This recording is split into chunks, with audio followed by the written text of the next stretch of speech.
अस्सलाम वालेकुम। उम्मीद है स्टूडेंट्स आप लोग सब खैरियत से होंगे। जैसा कि आप लोगों को पता है कि आपकी क्लासेस जो है वो ऑनलाइन होंगी। अब पार्ट 2 की क्लासेस स्टार्ट हो गई हैं, रिसेंटली ये नोटिफिकेशन हुआ है। तो आज से इंशाल्लाह हम अपनी क्लास का आगाज़ करेंगे बायोलॉजी की। पार्ट 2 की क्लास में जो है वो आपने उम्मीद है आपने बुक्स वगैरह ख़रीद ली होंगी।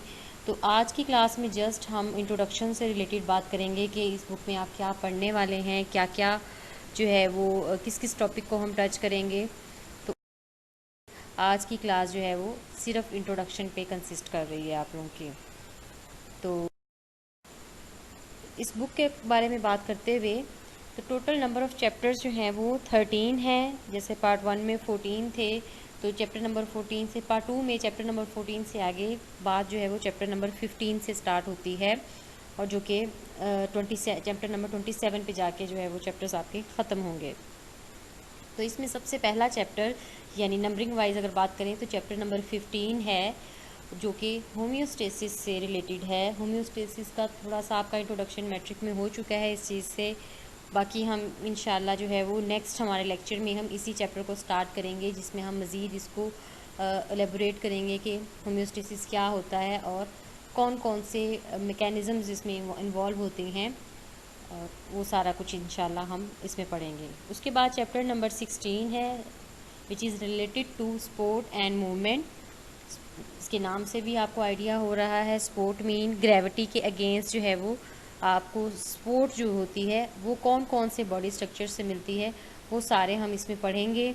वो प्लांट से रिलेटेड भी हैं, वो एनिमल से रिलेटेड भी हैं, और मूवमेंट से रिलेटेड चीज़ें होंगी, यानी कि कौन कौन से पार्ट जो हैं वो मूवमेंट में इन्वॉल्व होते हैं।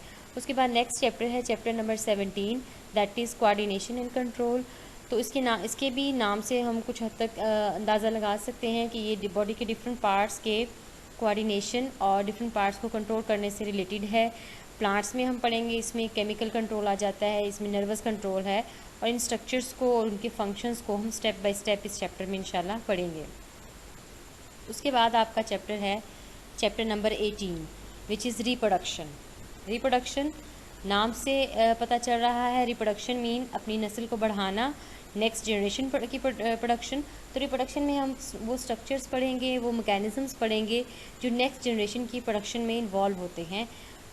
वो सारे के सारे हम देखेंगे, प्लांट्स के अंदर भी और एनिमल्स में भी, ह्यूमंस में भी।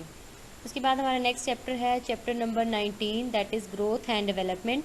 इस चैप्टर में हम ग्रोथ से रिलेटेड, एजिंग से रिलेटेड और एम्ब्रियोनिक डेवलपमेंट से रिलेटेड जो चीज़ें हैं वो सारी देखेंगे कि किस तरह से एक फर्टिलाइजेशन से लेके एक कंप्लीट ऑर्गेनिजम्स बनने तक का प्रोसेस होता है, और फिर आगे नेक्स्ट उसकी ग्रोथ में कौन कौन सी चीज़ें जो हैं वो इन्वॉल्व होती हैं। ये प्लांट से रिलेटेड भी चीज़ें हम पढ़ेंगे और एनिमल से रिलेटेड भी पढ़ेंगे। फिर इसके बाद चैप्टर आ जाता है chapter number 20, that is chromosome and DNA. नाम से पता चल रहा है it is related to chromosomes and DNA. इसमें हम सारा देखेंगे कि स्ट्रक्चर कैसा है क्रोमोसोम्स एंड डीएनए का। नेक्स्ट हम देखेंगे डिस्कवरी इन चीज़ों की और इनका रोल इन टू हेरिडिटी। तो सारा कुछ हम इस चैप्टर में स्टडी करेंगे। Chapter number 21 is related to cell cycle. तो सेल साइकिल में हम देखते हैं न्यू सेल से बनने का जो प्रोसेस है वो सारा हम देखेंगे, और सेल डेथ को भी ब्रीफली जो है वो उसको भी टच किया गया है इस चैप्टर में। उसके बाद आपका चैप्टर आ जाता है chapter number 22, variation and genetics. इस चैप्टर में हम देखेंगे जो ऑर्गेनिजम्स के अंदर जो है डिफरेंट, आपने देखा होगा कि हम इवन कि अपने पेरेंट्स से बहुत सी चीज़ें इनहेरिट करते हैं, लेकिन we are not totally similar to them. तो उसमें क्या चीज़ें हैं, कैसे हम चीज़ें जो है हमें कुछ चीज़ें इनहेरिट कर लेते हैं और कुछ चीज़ें जो हैं वो हमारी डिफरेंट होती हैं, वो वेरिएशंस और जेनेटिक्स का सारा वो उनके रूल्स, उनके मेंडल लॉज वगैरह वो सारे इसमें हम क्रॉसिस सारे पढ़ेंगे, और डिफरेंट कंडीशंस उससे रिलेटेड भी हम क्रॉसिस वाली देखेंगे।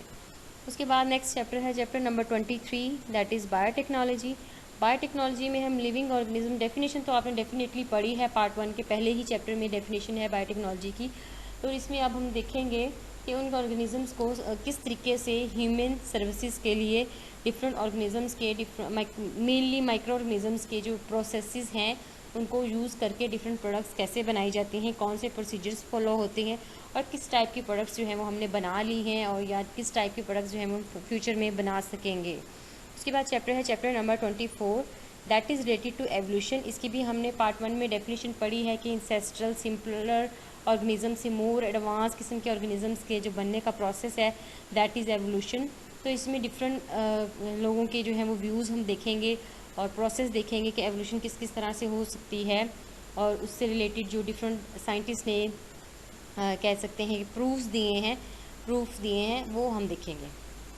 उसके बाद है chapter number 25, that is related to ecosystem. इसकी भी हमने डेफिनेशन कुछ हद तक आप फेमिलियर हैं इससे। तो इसमें हम इकोसिस्टम के डिफरेंट पार्ट्स देखेंगे, एबायोटिक फैक्टर, एबायोटिक, इस तरह की चीज़ें जो हैं किस तरह से वो आपस में इंटरलिंक्ड हैं, वो सारा इसमें हम स्टडी करेंगे। और चैप्टर नंबर 26 है, फिर इकोसिस्टम हम स्टडी कर लेंगे कि इकोसिस्टम में क्या क्या चीज़ें होती हैं। तो नेक्स्ट चैप्टर में हम वर्ल्ड में जो मेजर इकोसिस्टम्स हैं उनको स्टडी करेंगे कि किस टाइप के इकोसिस्टम किन किन पाए जाते हैं। Last one chapter is chapter number 27। तो इसमें हम man and his environment name है चैप्टर का। इस चैप्टर में हम इंसान का उसके इन्वायरमेंट के साथ जो भी लिंक है या जो भी उस पर इफ़ेक्ट है, इन्वायरमेंट का मैन पे इफ़ेक्ट क्या है, मैन का इन्वायरमेंट पे क्या इफ़ेक्ट है, वो सारे हम इसमें लिखेंगे।